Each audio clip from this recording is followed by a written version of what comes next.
Marvel का phase 4 एक ऐसा फेज था जहाँ पे पहली बार हमने एमसीयू के स्टोरी लाइन को टीवी सीरीज के मदद से सेटअप होते हुए देखा। फेज 4 की शुरुआत 2021 में आई वांडा विजन के साथ हुआ था और 2022 में आई मार्वल का special presentation guardians of the Galaxy holiday special के साथ खत्म हुआ। कुल मिला के इस फेज में टोटल 11 टीवी शोज था, जिसमें से 3 मार्वल का स्पेशल प्रेजेंटेशन था। बाकी में से 3 टीवी शोज हमें मून नाइट, मिस मार्वल और शी हल्क के ओरिजिन के ऊपर दिखाया गया, और वही Loki, Wanda Vision, Falcon and the Winter Soldier और हॉकआई हमें मार्वल के आगे के स्टोरी लाइन को सेटअप करते हुए दिखा। और इसके अलावा मार्वल का पहला एनिमेटेड सीरीज व्हाट इफ को हम कैसे इग्नोर कर सकते हैं, जहाँ पे पहली बार हमने गार्डियंस ऑफ द मल्टीवर्स को एक साथ असेंबल होते हुए देखा। फेज 4 बाकी फेजेस के हिसाब से थोड़ा बहुत हल्का साबित होने पर फैंस मार्वल से काफी गुस्सा था, पर हमें ये नहीं भूलना चाहिए कि ऑस्कर आइजैक का मून नाइट, जोनाथन मेजर्स का ही हू रिमेन्स, बेनेडिक्ट कम्बरबैच का सुप्रीम स्ट्रेंज, चार्ली कॉक्स का डेयरडेविल और most hated anti hero US agent हमें इसी फेज 4 में दिखा। तो आज मैं फेज 4 में आई मार्वल का टीवी सीरीज का टॉप 10 मूवमेंट्स आप लोगों के साथ शेयर करूंगा। तो बिना देर किए चलिए शुरू करते हैं। नंबर 10, किंगपिन इन हॉकआई। तो हॉकआई एक ऐसा टीवी सीरीज था जो उतना अच्छा नहीं था, पर हेली स्टेनफील्ड के केट बिशप और येलिना की वजह से सबने ये शो देखा। लेकिन फैंस तब चौंक गए जब इसके एपिसोड 5 में हमें किंगपिन से इंट्रोड्यूस कराया गया। लेकिन एपिसोड 6 में जब किंगपिन खुद सामने आया तब उसे देखकर वही फील आने लगा जब नेटफ्लिक्स के डेयरडेविल शो में वो एक बंदे को कार के दरवाजे से कुचल के मार देता है। और भाई इसका अपीयरेंस हमें मार्वल के अपकमिंग प्रोजेक्ट एको और डेयरडेविल बॉर्न अगेन के सीरीज में देखने को मिलेगा, जिसके लिए पर्सनली मैं बहुत ज्यादा एक्साइटेड हूँ। नंबर 9, कैप्टन मार्वल सेंट्री इन मिस मार्वल सीरीज। तो miss Marvel TV series Marvel का एक यंग एवेंजर के ओरिजिन के ऊपर फोकस था, जहाँ पे पहली बार हमें एक म्यूटेंट कैरेक्टर कमाला खान के साथ इंट्रोड्यूस कराया गया। लेकिन इस सीरीज का भी पोस्ट क्रेडिट सीन सबको हैरान कर देता है जब मिस मार्वल अपने ब्रेसलेट की वजह से कहीं और टेलीपोर्ट हो जाती है और उसकी जगह ले लेती है कैप्टन मार्वल, जो कि मार्वल की अपकमिंग मूवी दी मार्वल्स को सेटअप करेगी। Number 8, Daredevil entry in She Hulk. She Hulk TV series अभी तक आई मार्वल का सबसे वर्स्ट टीवी सीरीज था, लेकिन हम फैंस हर एक एपिसोड इस उम्मीद से देखते रहे कि डेयरडेविल की एंट्री कब होगा, जिसका एक झलक हमें ट्रेलर में भी दिखाया गया था। पर तारीख पे तारीख जाने के बाद फाइनली एपिसोड 5 में डेयरडेविल का मास्क हमें दिखाया गया और एपिसोड 8 में चार्ली कॉक्स का मैट मोरो का एंट्री सच में बहुत मजेदार था। कोर्ट में एंट्री लेते ही मैट ने पहले जेन को केस में हराया, और जब मैट अपने डेयरडेविल वाले अंदाज में आया तब भी जेन को अच्छी खासी परेशानी हुई थी। और हॉलोवे का फाइट सीक्वेंस का एक छोटा वर्जन और मैट मोडो का आई एम डेयरडेविल बोलने पर नेटफ्लिक्स डेयरडेविल का बीजीएम सच में गूज़बम्प दे रहा था। Number 7, Mark Spector became Steven Grant. तो ऑस्कर आइजैक अपने आप में एक लेजेंडरी एक्टर, लेकिन एक्समैन एपोक्लिप्स में एपोक्लिप्स का किरदार निभाने के बाद जब टोटल ये किंगसन कैरेक्टर मून नाइट के कैरेक्टर में उनको कास्ट किया गया तब फैंस समझ गए थे कि क्या होने वाला। मून नाइट के टीवी सीरीज में हमें मार्वल की सबसे बेहतरीन एक्टिंग देखने को मिला, चाहे फिर बात करें हम स्टीवन ग्रांट या मार्क स्पेक्टर की या फिर लैला की या फिर आर्थर हैरो। पर इसके एपिसोड 5 में जब मार्क स्पेक्टर के मॉम के डेथ के बाद मार्क स्पेक्टर खुद को स्टीवन ग्रांट में स्विच कर लेता, तब हम समझ जाते हैं कि एक्टिंग किस चिड़िया का नाम है।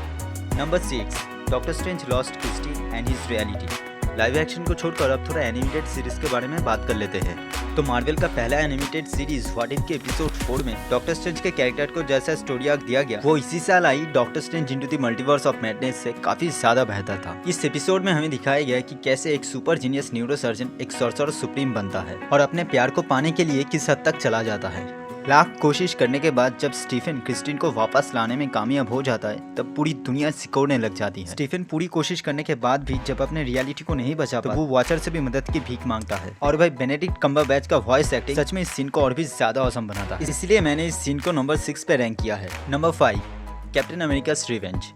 तो एवेंजर्स एंड गेम में स्टीव रॉजर्स के रिटायर करने के बाद कैप्टन अमेरिका का मेंटल उठाता है फैल्कन, पर falcon and the Winter soldier की शुरुआत में फैल्कन इस मेंटल को छोड़ देता है और इसके बाद ये मेंटल उठाता है John walker. John walker MCU का एक ऐसा कैरेक्टर है जिसको सबसे ज्यादा हिट मिला है। ये किसी भी एंगल से हमारे पुराने स्टीव रॉजर्स जैसा नहीं है। जॉन वॉकर एक काबिल सोल्जर होने के साथ साथ थोड़ा बहुत घमंड भी है, और सुपर सोल्जर सीरम लेने के बाद उसके अंदर यही चीज सबसे ज्यादा बढ़ जाती है और इसी वजह से वो फ्लैग स्मैशर के एक मेंबर को बीच सड़क में जान से मार देता है। और ये सीन वहाँ पे खड़े लोगों के साथ साथ हम फैंस को भी पूरी तरह से हैरान कर देता है। Number 4, assemble of the guardians of the multiverse या 2012। सुपर हीरो फैंस कभी इस साल को भूल नहीं सकते, जहाँ पहली बार एवेंजर्स के असेंबल होने के साथ हमें समझ में आया कि एक सिनेमैटिक यूनिवर्स क्या होता है। पर मार्वल के एनिमेटेड सीरीज व्हाट इफ के फाइनल एपिसोड में हमें कुछ ऐसा देखने को मिला जो हमने व्हाट इफ के ट्रेलर आने से पहले कभी सोचा ही नहीं था, जहां हमने अलग अलग यूनिवर्स के सुपर हीरोज को एक साथ असेंबल होते हुए देखा मल्टीवर्सल थ्रेट अल्टीमेट अल्ट्रॉन के खिलाफ। इस एपिसोड में हमें आखिरी बार चैडविक बोसमैन सर का परफॉर्मेंस देखने को मिला।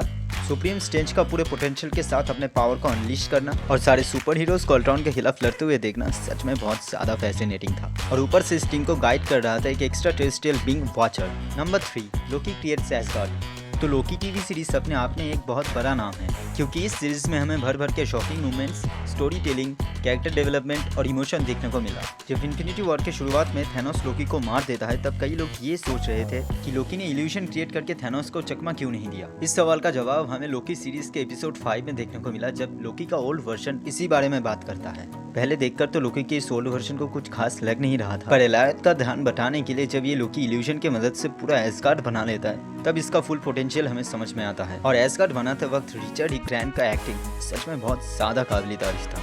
Number 2, Wanda creates hex. जहाँ पे ओल्ड लोकी इल्यूशन की मदद से पूरा एसगार्ड बनाता है, वही वांडा विजन में सिर्फ कैओस मैजिक का इस्तेमाल करके वांडा एक पूरा पॉकेट डायमेंशन बना लेती है। सिर्फ यही नहीं, इस पॉकेट डायमेंशन को वो अपने मर्जी से इंक्रीज और डिक्रीज भी कर सकती थी और इसके अंदर जितने भी लोग थे वो उन सबको मैनिपुलेट कर सकती थी। एक इल्यूजन के मुकाबले एक पूरे पॉकेट डायमेंशन को क्रिएट करना सच में बहुत बड़ी बात है। और हम फैंस तब और ज़्यादा चौंक गए जब हमने वांडा को एक इन्फिनिटी स्टोन को क्रिएट करते हुए देखा। और इसके बाद वांडा ने एमसीयू में क्या क्या कांड किया है वो तो मुझे आप लोगों को बताने की ज़रूरत नहीं।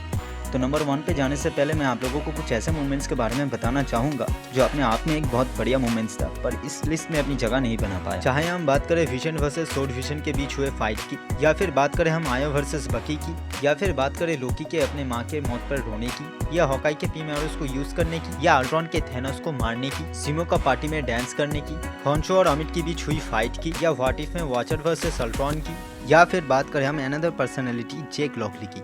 नंबर 1, जोनाथन मेजर्स ही हू रिमेन्स। इन्फिनिटी वॉर में लोकी के डेथ के साथ हम सबको ऐसा लगा कि गॉड ऑफ मिस्चीफ को हम कभी फ्यूचर में देख नहीं पाएंगे, पर हम सबको गलत साबित करते हुए 2021 के जून में लोकी का एक टीवी सीरीज आया जिसने मल्टीवर्सल थ्रेट कैंग को ट्रिगर किया। इस सीरीज में हमने पहली बार मल्टीवर्स, TVA और अलग अलग वेरिएंट्स के बारे में जाना। इसका हर एक एपिसोड शॉकिंग मूवमेंट्स से भरे होने की वजह से फैंस इसके फाइनल एपिसोड से काफी कुछ उम्मीद कर रहे थे, और फाइनल एपिसोड में फैंस को जो मिला वो सच में उनको हिला के रख दिया, क्योंकि इस एपिसोड में हमें कैंग का एक दूसरा वेरिएंट ही हू रिमेन्स से इंट्रोड्यूस कराया गया, जिसको प्ले किया था जोनाथन मेजर्स ने, जिसने लोकी के साथ साथ हम सबको समझाया कि कहानी अभी तो सिर्फ शुरू ही हुई है। जोनाथन मेजर की एक्टिंग और ही हू रिमेन्स के पूरे मल्टीवर्सल वॉर के बारे में समझाना कि क्या कुछ आने वाला है, वो सच में गूज़बम्प दे रहा था। तो दोस्तों, ये थे वो टॉप 10 टीवी सीरीज मूवमेंट्स जो मार्वल के फेज 4 में हम देखने को मिला। मेरे ओपिनियन के हिसाब से मैंने इन मूवमेंट्स को रैंक किया है। आपका इस बारे में क्या कहना, मुझे नीचे कमेंट में बताइए। अगर आप फेज 4 में आई मार्वल मूवीज के टॉप 10 मूवमेंट्स देखना चाहते हैं तो नीचे कमेंट कीजिए। और अगर ये वीडियो अच्छा लगे तो प्लीज़ लाइक कीजिए, शेयर कीजिए, और हमारे चैनल पे नए हैं तो प्लीज़ सब्सक्राइब कीजिए। तो मिलते हैं अगले वीडियो में, तब तक के लिए गुड बाय।